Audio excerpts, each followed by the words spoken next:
Salut la famille, j'espère que vous allez bien. Moi je vais super bien, je vais dire ça comme ça. Aujourd'hui vous allez constater quelque chose. Vous allez constater quelque chose. Regardez ici. Voilà, il y a 8 événements.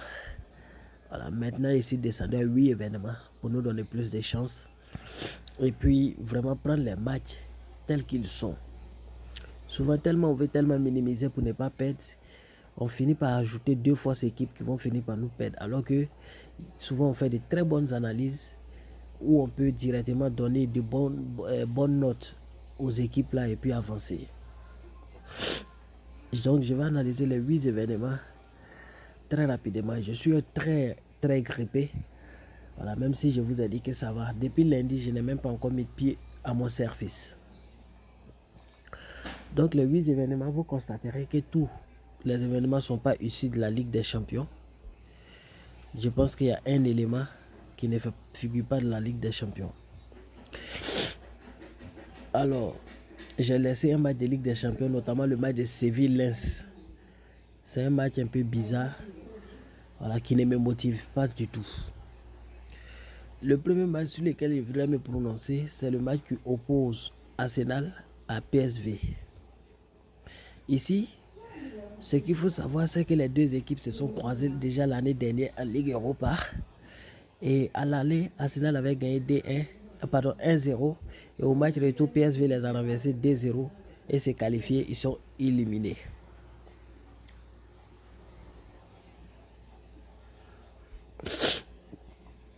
Et actuellement, cette année, depuis le début de la saison, les deux équipes-là trouvent toujours le chemin des filets dans leur match. Et ces deux équipes-là n'ont pas croisé pas mal de bonnes équipes. C'est-à-dire ils ont croisé vraiment des équipes très talentueuses. Et ce n'est pas des petites équipes, mais à chaque fois, ils parviennent à marquer. Quand vous prenez PSV et Eindhoven, vous allez voir que PSV est simplement une machine à but cette année. Il marque beaucoup. Voilà, notamment dans ces matchs, c'est minimum 2 buts. Quand vous prenez Arsenal, mais également, c'est la même chose. Dans ce match, je crois que les deux équipes trouveraient le chemin des filets. Mais le pronostic le plus fiable, le plus authentique, c'est plus de 2,5 buts dans le match. C'est un pronostic assez intéressant. Ici même à 2% les gars. Vraiment. Real Sociedad Inter de Milan. La Real Sociedad est certes une équipe très forte au niveau de l'Espagne, mais a moins d'expérience que Inter, hein, n'est-ce pas, dans cette compétition.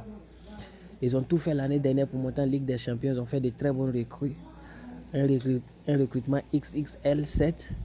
Mais cette équipe-là est en manque de confiance. Vous allez voir, surtout avec les dernières défaites face à Real, ils vont se dire que n'importe quelle grande équipe peut les battre. Il aura un complexe d'infériorité dans ce match. Et ce complexe, complexe, c'est ça, d'infériorité, va leur conduire vraiment à souffrir face à Inter de Milan qui est en pleine confiance après avoir renversé Milan C 4-1 le week-end. Cette confiance peut pousser l'Inter à obtenir au moins le match nul dans ce match. Donc j'ai donné un handicap 0,25 à l'équipe d'Inter de Milan. C'est-à-dire, dans ce match-là, si le match finit nul, on gagne. Voilà, si le match finit nul, on gagne. Mais si ça finit 1-0 en faveur de Real Sociedad, on ne gagne pas. Si j'avais pris handicap 0,50, ça voudrait dire que si le match finit 1-0 en faveur de Real Sociedad, on nous rembourse. Il y a Braga qui joue face à Napoli.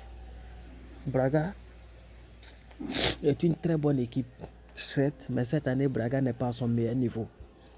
Napoli aussi n'est pas à son top niveau par rapport à l'année dernière quand on fait une comparaison. Cependant, Napoli est très en forme par rapport à Braga cette année. Voilà, quand on compare les deux équipes. Braga souffre un peu en championnat, ainsi que même dans les matchs de préparation, vous allez constater que cette équipe a beaucoup souffert. Napoli est simplement exceptionnel. Napoli est vraiment exceptionnel. C'est vrai qu'ils sont tombés face à Lazio avant de faire nul face à Genoa. Mais le nul face à Genoa se justifie par ce match de Ligue des Champions, voilà, qui était en préparation. Voilà, ils n'ont pas voulu trop forcer pour se blesser. Donc du coup, ils ont préféré jouer doucement et négocier le nul. Ici, l'entraîneur joue son destin. Soit il gagne, il reste, soit il perd, il s'en va. Donc cet élément est très important à prendre en compte dans ce match. Alors qu'il y a un complexe de supériorité chez Napoli par rapport à Braga, d'où la victoire de Napoli simplement, je ne doute pas. Il y a Real Madrid qui joue face à Union de Berlin. Ici, j'ai essayé juste de minimiser en donnant la victoire au nul à Real et 2 buts dans le match. Ce match, normalement, c'est un match de 3 buts. Voilà, je vois le Real gagner au moins 2-1 ou encore 3-1. Voilà, l'équipe d'Union de Berlin. Mais Union de Berlin peut trouver le chemin des filets à n'importe quel moment parce que Real est une très bonne équipe, mais qui encaisse beaucoup. Real encaisse beaucoup. Mais à l'image de ce que Barça a fait aujourd'hui, je pense qu'ils vont faire un récital. Vont vraiment mater Union de Berlin. Les équipes espagnoles sont super bien. Voilà, donc faites attention. Bayern Munich, Manchester United.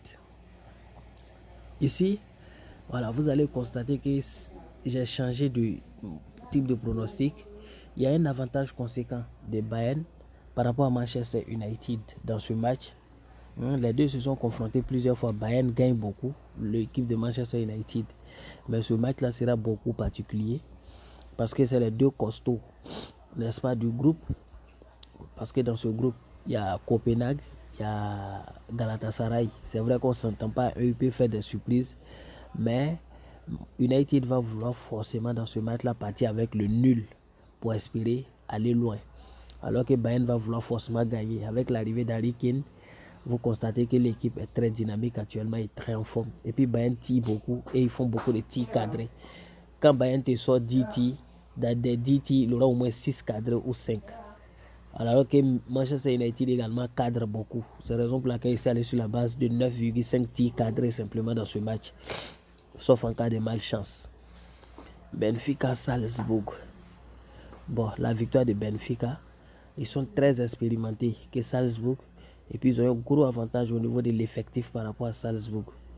Au niveau de l'état de forme également, c'est vrai qu'ils ont le match d'ouverture, ils l'avaient perdu en championnat, mais actuellement depuis lors, voilà, ils font vraiment du ravage et ils détruisent tout ce qu'ils trouvent en route.